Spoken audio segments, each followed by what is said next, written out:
Meena Kaushik life style में आज का विषय है सोमनाथ ज्योतिर्लिंग, जहां स्वयं स्वयंभू यानी कि देवों के देव शिव वास करते हैं, स्वयं विराजमान करते हैं। और इसका निर्माण स्वयं चंद्रदेव ने किया था। जब वो शापित हो गए थे तो उन्होंने शिव जी की कठोर तपस्या यहीं पर की थी, अरब सागर के तट पर, जहां कपिला, हिरण और सरस्वती की त्रिवेणी है। यहाँ ज्योतिर्लिंग जो सबसे पवित्र है और समस्त पापों को नष्ट करके जीवन को धन्य करता है, धन धान्य से पूर्ण करता है। एक बार दर्शन हो जाए तो आपको लगेगा हमें सब कुछ मिल गया और मिल जाता है, धन धान्य से पूर्ण हो जाते हैं आप। इनके चमत्कारों के साथ ही इस मंदिर की स्थापना कब हुई और कितनी बार यह मंदिर बना और स्वयं ब्रह्मा जी ने कितने रूपों में इसको बनवाया, इस सब का वर्णन आज की पोस्ट में देखिए। नमस्कार, मीना कौशिक लाइफ स्टाइल में आपका स्वागत है। आज पौराणिक पन्नों से आपके लिए बहुत ही विशेष विषय है, वह है सोमनाथ ज्योतिर्लिंग। हमारे संस्कृति में 12 ज्योतिर्लिंग हैं जो हमारे लिए सबसे पहला और प्राचीन, अगर हम बात करें ज्योतिर्लिंग की, जिसका वर्णन आप स्कंद पुराण, शिव पुराण, महापुराण, ऋग्वेद तक में मिलता है। यह ज्योतिर्लिंग के दर्शन मात्र से तो क्या, स्मरण मात्र से समस्त पापों से मुक्ति मिलती है। और अगर हम वहां के दर्शन कर लें तो सोच लीजिए हमारा जीवन सफल हो जाता है, धन धान्य से पूर्ण हो जाता है और कोई भी दुर्भाग्य हमारे पास रहता ही नहीं, 7 जन्मों के पाप नष्ट हो जाते हैं। ऐसा ज्योतिर्लिंग जहां पर स्वयं शिव निवास करते हैं। और यह ज्योतिर्लिंग आज का नहीं है, सृष्टि में जब जब प्रलय आई वो फिर से बना। प्राचीनतम, पहला अगर कहें तो सबसे पहला यह विश्व का ज्योतिर्लिंग है। और कहाँ पर स्थित है? यह सुरम्य स्थान, अगर आप देखें हर दृष्टि से यह ज्योतिर्लिंग धार्मिक निष्ठा, पर्यटन, आस्था, सुंदरता, सांस्कृतिक खजाने के रूप में भारत के लिए ही नहीं, विश्व भर के लिए सबसे बड़ा वरदान है। यह अरब तट पर, गुजरात में अरब तट के निकट, जहाँ त्रिवेणी होती है, हिरण, कपिला और सरस्वती, जहाँ उन तीनों की नदियों की जो संगम होता है, उस संगम में वह कलकल करती हुई जब सागर तट में गिरती हैं और वहाँ पर आपको सागर की घरघराहट आवाज़ आती है और दूर तक सागर का जहाँ पर जलाशय दिखता है, उसके मध्य आप अगर देखेंगे तो सोमनाथ का वह प्राचीन मंदिर, जिसे स्वयं चंद्रमा ने बनवाया था, यानी चंद्रदेव। इसके पीछे की कहानी और भौगोलिक स्थिति, इसका महत्व, इनके क्या क्या लाभ हैं, आज हम आपको उन पन्नों में ले चल रहे हैं। और इसके बारे में कितने ही आचार्य, कितने ही पंडिताचार्य जो भी आपसे कहेंगे वो यही कहेंगे कि जिसने दर्शन कर लिया ज्योतिर्लिंग का, वो भी सबसे पहला, उसका जीवन तो सफल हो गया। लेकिन किसी वजह से वो नहीं जा पाता तो उनके लिए उसी के दर्शन को मन में स्मरण करके हम मंत्र भी कर लें तो हम पापों से मुक्ति तो मिलेगी ही, धन धान्य से आप पूर्ण हो जाएंगे। और आज सोशल मीडिया के दौर में तो आप घर बैठे भी वह दर्शन कम से कम आप कर सकते हैं गूगल पर। लेकिन आज मैं आपके लिए विस्तार से लेकर के आई हूँ इस ज्योतिर्लिंग के बारे में, जिसका नाम लेने से, नाम सुनने मात्र से शिव हमारे ऊपर, देवों के देव, कृपा करते हैं। और इस ज्योतिर्लिंग में वो कैसे विराजमान हुए, इसके पीछे भी साक्षात रूप से इसकी कहानी है। और चंद्रमा का अगर किसी को दोष हो कुंडली में, उसके भी सारे दोष समस्त उनके स्मरण से और दर्शन से धुल जाते हैं, प्रभाव दूर हो जाते हैं। तो जैसा कि मैंने कहा, अरब सागर के तट पर जब आप जाएंगे, दूर तक पानी का विस्तार, एक खूबसूरती, जो अलौकिक दिव्य छटा के बीच में आप उस मंदिर के जैसे ही दर्शन करेंगे, आपको लगेगा कि हम स्वयं जहाँ पर शिव विराजते हैं उस नगरी में आ गए हैं।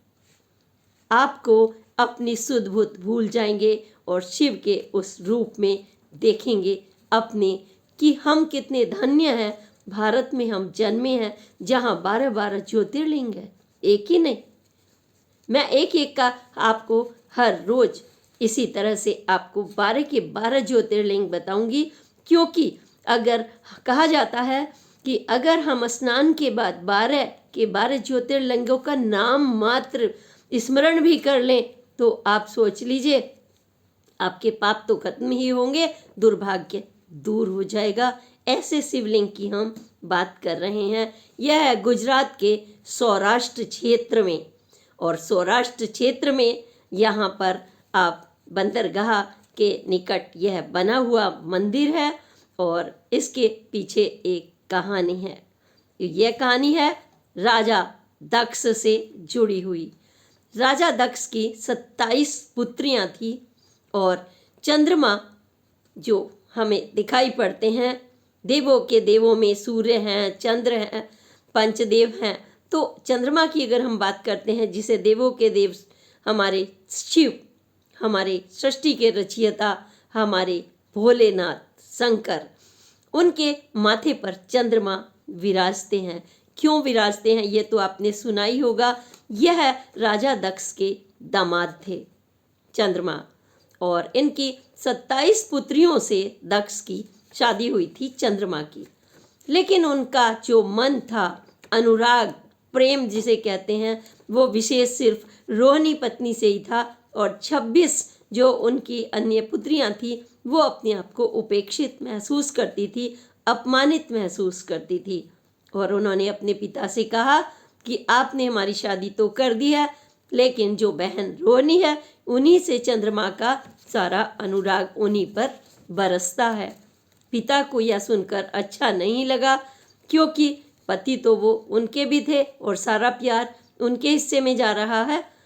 उनको बुरा लगा अपनी बेटियों के लिए, और उन्होंने चंद्रमा को श्राप दे दिया, जो उनकी चमक धीरे धीरे क्षीण हो जाएगी। उन्हें यह श्राप दिया, उनको क्षय रोग हो जाएगा। इतना बड़ा रोग जिसमें आदमी की हड्डियां भी सिकुड़ जाती हैं, उसके अंदर कांति खत्म हो जाती है, जीने का कोई अर्थ नहीं बचता। ऐसे में आप सोचिए कि क्या होगा।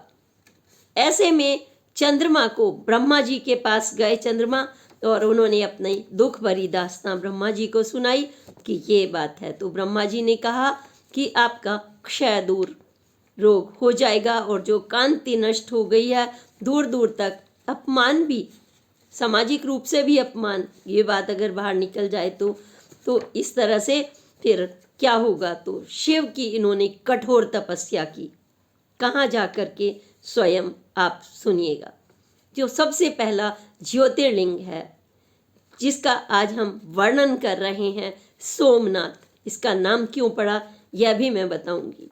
तो उन्होंने शिव की कठोर उपासना वहाँ पर कर दी, और वहाँ पर ज्योतिर्लिंग बना करके और वहाँ घंटों पानी में खड़े होकर के उन्होंने अपने आप को सरस्वती नदी में अपने कठोर तप किया। और कठोर तप करके एक दिन आखिरकार जो देवों के देव हैं उन पर प्रसन्न हो गए, आशीर्वाद बरसने लगा, और उन्होंने वहाँ पर चंद्रमा को दर्शन दिए। और उन्होंने शिवलिंग बनाकर वो जो कठोर पूजा कर रहे थे, तो उन्होंने कहा कि आपका जो है ये क्षय रोग, उन्होंने अपने अब ऊपर उनको चंद्रमा को धारण कर लिया, क्योंकि उनसे कोई बात तक नहीं करता था। जब आदमी की स्थिति कमज़ोर हो जाती है, चंद्रमा की स्थिति कमज़ोर हो जाए हमारी कुंडली में भी, तो अशुभ फल मिलने लगते हैं। मान अपमान कोई आपको पास नहीं बुलाएगा, और रोग आपको घेर लेते हैं और आपकी स्थिति बुरी हो जाती है। तो चंद्रमा का साथ यानी कि देवों के देव शिव ने दिया और उनको उस पाप से और उस श्राप से दोनों से मुक्ति मिली। फिर चंद्रमा ने कहा कि इस शिवलिंग में प्रभु आप विराजमान हमेशा रहेंगे, ये मेरी आपसे आग्रह है। प्रसन्न हो गए थे शिव और उन्होंने वरदान दे दिया कि मैं यहाँ पर इस शिवलिंग में स्वयं वास करूँगा। और उन्होंने बहुत फिर वहाँ पर चंद्रमा ने सोने का वहाँ पर मंदिर सोमनाथ बनवाया। सोमनाथ क्यों है ये भी मैं बताती हूँ। फिर उन्होंने तो उनसे आशीर्वाद ले लिया, इतनी सुरम्य जगह और शिवलिंग में रहने का, विराजमान रहने का साक्षात रूप से, क्योंकि कोई भी आएगा जो दर्शन करेगा उसके अहोभाग्य होंगे, समस्त दुखों से उसको छुटकारा मिलेगा, धन धान्य पारिवारिक सुख सब कुछ उसे मिल जाएगा। चंद्रमा ने सोचा जब मुझे मिला है तो इस सृष्टि को भी मिलना चाहिए। सोम जो कहते हैं, सोम जो हमारे शिव जी का चंद्रमा के को सोम भी कहा जाता है और शिव नाथ, जो इन्होंने पूजा की सोम ने और अपने नाथ के लिए यानी शिव के लिए, तो इस जगह का नाम सोमनाथ ज्योतिर्लिंग तभी से पड़ा। और कठोर तप के बाद जब यह हमारी सृष्टि के लिए ज्योतिर्लिंग बन गया तो देवों के देव इसमें पूरी तरह से रहने लगे और विराजमान हो गए। और उन्होंने चंद्रमा को यह भी कहा कि आप पूर्ण चंद्रमा के रूप में आएंगे, जो आपकी कांति धीरे धीरे क्षीण हो गई थी, नष्ट होने की तरफ हो गई थी, अब आपको ये पूरा रूप मिला करेगा और मैं यहाँ पर विराजमान रहा करूँगा। तो इस ज्योतिर्लिंग के नाम के बारे में आपको पता चला। अब हमारे जो ज्योतिर्लिंगों के स्वरूप की अगर हम बात करें तो समय समय पर ज्योतिर्लिंग के नाम बदले हैं। और अगर हम बात करें ज्योतिर्लिंगों की बारे तो आपको नाम पता ही होगा, सोमनाथ ज्योतिर्लिंग, मल्लिकार्जुन ज्योतिर्लिंग, महाकालेश्वर, ओमकारेश्वर, केदारेश्वर, भीमशंकर, विश्वेश्वर, त्र्यंबकम, वैद्यनाथ, नागेश्वर, रामेश्वर, घृणेश्वर, जिसको गुमेश्वर भी कहते हैं। इनमें से सबसे पहला अगर कोई स्थान है तो वह है सोमनाथ का मंदिर, जहाँ पर बन गया है ज्योतिर्लिंग। और इसको ऐतिहासिक दृष्टि से देखें इस मंदिर को और यहाँ की भव्यता को तो हर दृष्टि से महत्वपूर्ण है। जब अभी भी ब्रह्मा जी ने तब कहा था कि यह जब अगर दोबारा नष्ट हो भी गई सृष्टि तो भी यहाँ पर फिर से एक यही ज्योतिर्लिंग बनेगा, जिसका नाम भी उन्होंने पहले से बता दिया था। तो चंद्रमा की जो विशेषताएं हैं सोमनाथ की, इसके बारे में अगर आप बात करते हैं तो यहाँ पर संदेश कई और भी हैं। त्रिवेणी का संगम, कपिला, सरस्वती, हिरण और पास में माँ अरब सागर का जो बीच है वो अगर आप देखेंगे तो आप खुद भी धन्य महसूस करेंगे इस अलौकिक छटा को देख करके। घर घर आता सागर, एक तरफ बीच, एक तरफ ज्योतिर्लिंग, और वह जिस पर सोमनाथ के मंदिर पर आपको पता ही है कितनी बार आक्रमण हुए। मोहम्मद गजनी लुटेरे ने अफगानिस्तान के जब वहाँ पर जो यात्री था चीनी और इतिहास में, और उसने अलबरूनी ने वर्णन किया था, आपको पता ही होगा इतिहास के जो स्टूडेंट हैं, तो इतना अच्छा वर्णन किया था कि गजनी ने इसे बार बार आकर लूटा सोने के मंदिर को और ध्वस्त किया। लेकिन शिव की जहाँ महिमा हो वह उसे कौन लूट सकता है। इसके मंदिर का निर्माण बार बार हुआ। और जो अगर हम बात करें यहाँ पर पर्यटन के हिसाब से भी अगर कर लें तो वहाँ पर लक्ष्मी नारायण मंदिर, कृष्ण का संदेश जहाँ पर है, नक्काशी है, अंकित है, 5 पांडव गुफा वहाँ पर आप घूम सकते हैं। अर्जुन भीम के संदेश जहाँ पर आपको मिलेंगे उस गुफा में, वो वहाँ ठहरे थे। जूनागढ़ का गेट, यहाँ भी त्रिवेणी घाट, सोमनाथ बीच, ये सारी रोमांचक स्थान हैं जहाँ पर आपको ये सब सुंदर वर्णन आपके मन को खिला कर रख देगा, शिव का एहसास कराएगा। और अगर ब्रह्मा जी की बात हम करें तो अगर हम उनके रूप देखें ब्रह्मा जी के, तो ब्रह्मा जी ने जब कई रूप बदले हैं उसके बारे में स्कंद पुराण में भी वर्णन है, और शिव पुराण में भी। जब वो सतानंद बने तो इस ज्योतिर्लिंग का नाम मृत्युंजय रहा, बना, देखिए, और नाम बदला और स्वरूप बदले। और जब वह पदम भू बने तब इसका नाम कालाग्नि रुद्र रखा गया। और जब वह स्वयंभू बने तो उसका नाम अमृतेश ज्योतिर्लिंग रखा गया। और जब वह परमेष्ठी बने तो इसका नाम अनामय रखा गया। नाम के साथ साथ लेकिन शिव तो निवास कर ही रहे हैं। नाम बदल सकता है, स्वरूप बदल सकता है, लेकिन यह प्राचीन ज्योतिर्लिंग हमेशा हमेशा के लिए हमारे को मार्गदर्शन के साथ आशीर्वाद देता है। वह आशीर्वाद हम स्वयं वहाँ जाकर के शिवमय हो जाते हैं। और जब उनका ब्रह्मा जी ने 5वां रूप लिया वहाँ पर, तो 5वां रूप लिया उन्होंने सूर्यज्येष्ठ का, तब वह कृतिवास कहलाया ज्योतिर्लिंग। और जब वह हेमगर्भ बने तो वो भैरवनाथ ज्योतिर्लिंग कहलाया।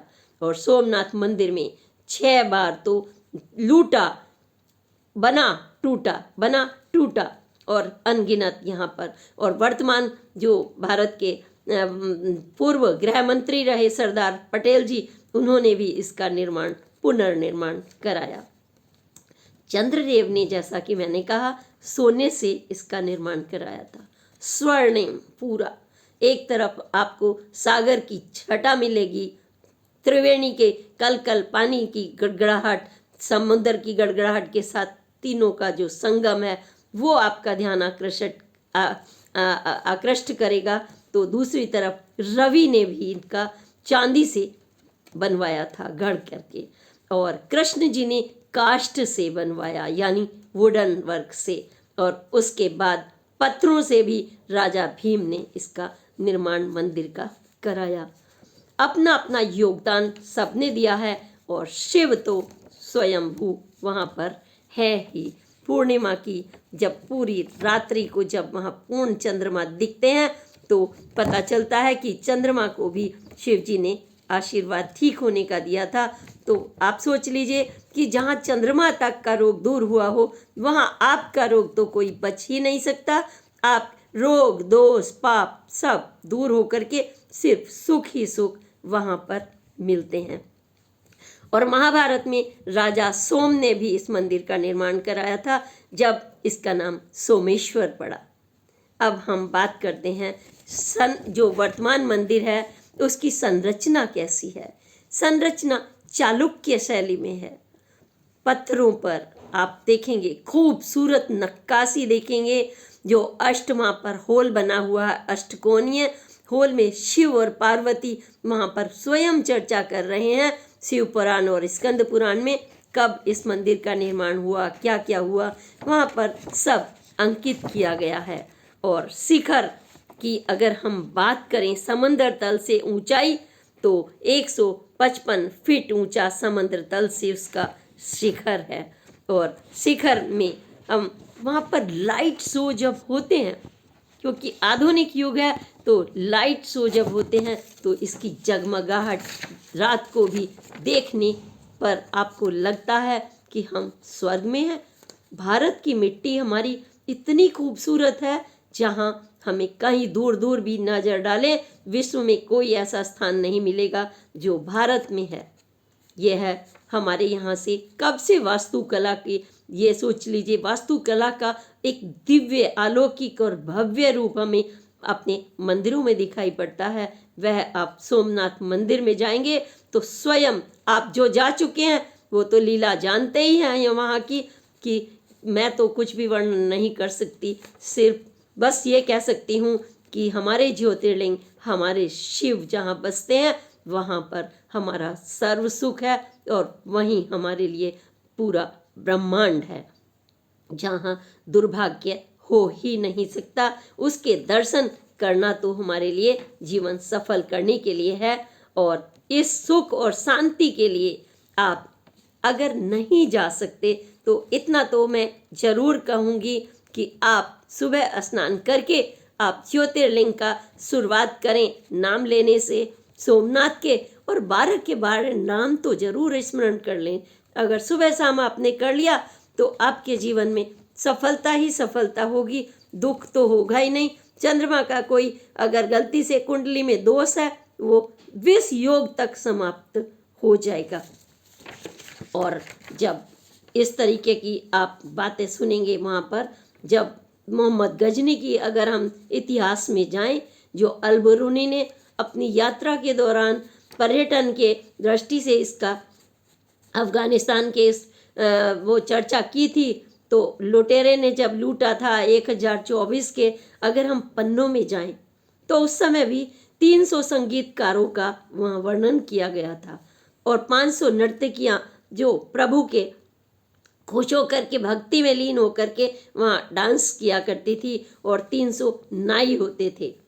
यह वर्णन आप आज भी वहाँ पर आप देखेंगे तो संस्कृति का अद्भुत खजाना, धार्मिक आस्था का, शिव का, भौगोलिक स्थिति का आपको सब कुछ मिलता है।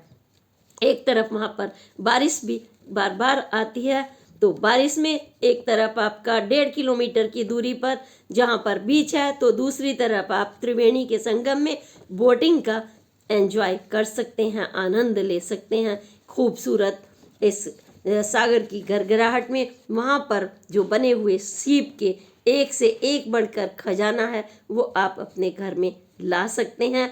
वहाँ पर आप ऊंट दिखाई देंगे सैकड़ों की संख्या में, आप उसकी राइडिंग कर सकते हैं, हॉर्स राइडिंग कर सकते हैं। यानी कि अगर आप कहें तो वह है दुनिया का, हमारे पूरे विश्व भर का स्वर्ग है। ज्योतिर्लिंग हमारा सबसे पवित्र स्थानों में से सर्वप्रथम नंबर पर है यह ज्योतिर्लिंग। और जो इन तीर्थ स्थलों का एक बार अपने जीवन में कम से कम दर्शन कर ले तो सोच लीजिए कि वो मोक्ष की उन्हें प्राप्ति होती है। जो जीवन का क्रम है, कहते हैं कोई मकड़ी बन गया, कोई ये बन गया, अपने कर्मों की वजह से दुनिया, इन सब से उसको बाद में भी मुक्ति मिलती है और पारिवारिक रूप से तो आप हर जितने भी कष्ट हैं आपके समाप्त हो जाते हैं।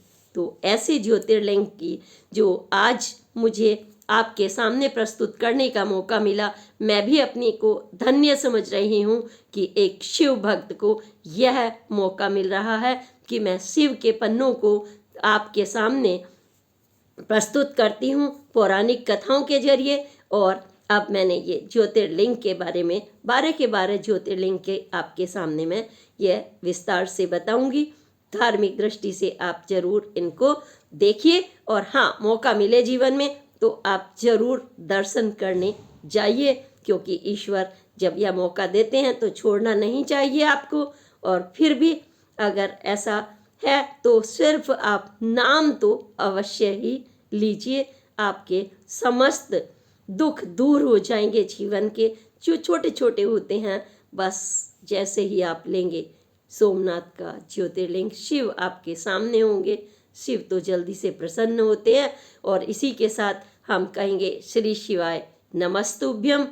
और फिर हम कहेंगे इन पन्नों को लाखों भक्तों तक शिव के जाना ही चाहिए, ताकि मीना कौशिक लाइफ स्टाइल का लक्ष्य सर्व जो सुख है सबको मिले, ये विश्व को सुख शांति ये सब मिले।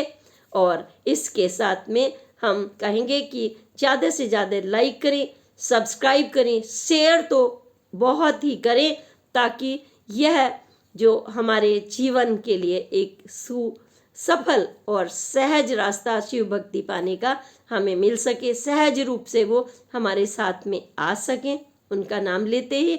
और इसी के साथ प्रणाम, जय हिंद, जय भारत।